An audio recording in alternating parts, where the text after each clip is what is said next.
Very early in my career, somebody tried to teach me how to do stakeholder analysis, and I didn't listen. And then I was presented an opportunity to bring something on a board meeting. I focused 100% of my time on analyzing and presenting the information. I thought if I presented a solid business case and detailed every inch of it in a beautiful presentation, I would convince everybody that I was right. And unfortunately, it didn't work out well. I remember being laughed at, put down in the middle of the presentation by the director, and sent out of the meeting. Politely, of course. Later, it turned out that my idea was very good, but I wasn't able to present what I wanted very well. After the meeting, the developer asked me for the notes and presented the same idea in the next meeting and said that it would align perfectly with what we were planning and that we should give it a try. We made the changes. Of course, everybody forgot that initially that was my idea, and that asshole got a bonus a few months down the line. Look at you. But I learned the lesson. Being good at what you do is only 50% of the job. There are a lot of other things that you need to know to move your career ahead. Not just in marketing, but in any field that you choose. And this goes for both situations, whether you're in-house as a marketer or you're doing your own freelancing and consulting like me. And an important one is leveraging insights and building a narrative with it. And so in this video, I wanted to talk about how you can build these skills and use it for yourself. These are really the things that I wish somebody had told me when I started out. So stick around till the end. This is going to be one of the most important videos I make on the subject, and I'll give you the best strategies and tools that I have. Write that down, write that down! Let's get started. The first is, it is not about your plan. I know, you must be hearing this advice for the gazillionth time. But gosh, if somebody had just told me what the fuck that meant, my life would have been so much easier. Not only when I was working in a corporate job, but also when I was freelancing. Until very recently, I would get into client calls and ask, so what is it that I can help you with? And the client would say, a website. And then I would go on this trail of asking how many pages are going to be there, do they have a voice and tone guide, what are going to be the timelines, etc, etc. And then the client would just at the end of the call say, yeah, send us a proposal or something. And then it was, if only somebody would have come to me and told me, it's not about you, it's not about what you can provide, it's more about their goals. What is it that they want to achieve? And what is it that they want to do? And if all you have to offer is this copywriting thing, which is kind of a commodity, then aren't they better off hiring somebody who can do it for much cheaper than you? It's very recently that I've started turning the conversation and applied the thing of make it about them in my conversations. So now when I go, what is it that you want? And the client says a website copy, I don't go into how many pages, voice and tone, etc, etc. I know they don't care about all these things. Instead, I ask, okay, so what is it that you hope to achieve with this website copy? And they would tell me leads, conversions, authority, or something along those lines. And I know that that's my goal. Not how many pages to write, what is going to be the voice and tone, etc, etc. Those are just the means to get there. The real result is the leads, the conversions, the authority. What is it that they actually want to do with that website copy? The point I stopped making it about me, what are my services, how much do they cost, what can I do for them, etc, etc, things really started to change. For starters, I added 2 zeros to my invoices because I was offering leads, conversions, and authority, and not copywriting services which everybody in the market was offering them. And 2, clients just stopped ghosting me. And I had learned this lesson in my career as a marketing manager as well, but I was just not applying it here. And if you're an in-house marketer, I want you to think about what is the overall company strategy and how can I align my goals according to that? What do the key decision makers want? And how can I fit what I want to do into that picture? It's great to build a case of why you want should be done inside the company until you realize that nobody cares. Let's take the same example for website copy. Let's say that you wanted to make some revisions in the messaging of the website because you have data on how that's supporting conversions.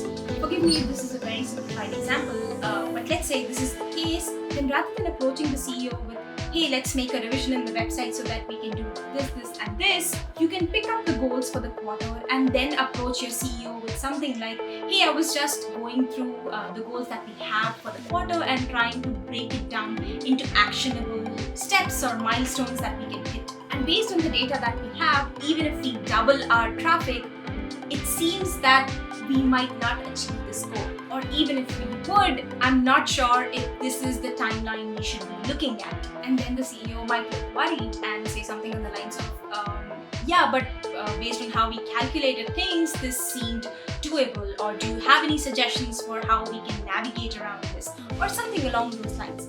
And then you can say something on the lines of, if we have to reach these numbers, then increasing traffic isn't the only thing that will help. We might also have to look at conversions, because if we keep the traffic numbers the same, just increasing the conversion percentage by 0.5% will get us closer to the goal. And then the CEO might say, yeah, awesome, figure out some ways to increase conversions, or let me know if we can talk about this thing. This is your opportunity to say, yes, let me brainstorm some ways and get back to you with ideas. You see how I turned the conversation and made it about him. Now, getting a designer for the website, getting the sales team on board with the revised messaging, getting everybody in a meeting to talk about this revised messaging will become so much easier. Because now it's not your idea, it's his idea to increase conversions to get us closer to the quarterly goal. Making it about them will change everything. So whatever insights or case studies you have that you want to build a narrative on, make sure that you're making it about them and not you. The second is check before presenting. Whenever I am on call with clients, I never close the conversation without talking about price, because I want to check and see if I've made the right guess or not. Otherwise, the proposal is useless. They would probably not go ahead with the project. I would usually say something on the lines of, so based on everything that you've told me, Mr. Client, if we can deliver XYZ results to you in this period of time, you would call it a home run. Is that correct? And the client would say, yeah, absolutely. And then I would ask, what would be a fair cost to deliver these results? And when I phrase it like this, the client usually gives me an upper cap of what he or she can do. And then based on whatever number they've told me, I would say, great, awesome. I wouldn't even charge you that much. My typical costs for these type of projects are between this and this range, but let me get back to you with a proposal by so and so date. Or I would say that's not even 10% of the results that we are bringing in, and take the conversation from there. Checking before presenting is critical when you're building a case like that in a proposal, or even before any presentation. You don't want to spend time building a case for something that people are not going to implement or use, or get yourself all wrong like I did in the boardroom. So if you're planning to revise the messaging on the website, I would recommend that you talk to the sales team maybe and see if the messaging is something that they feel aligned with. Do they have any questions about it? How do they feel about the new messaging? They are the customer facing end. They talk with customers all day long.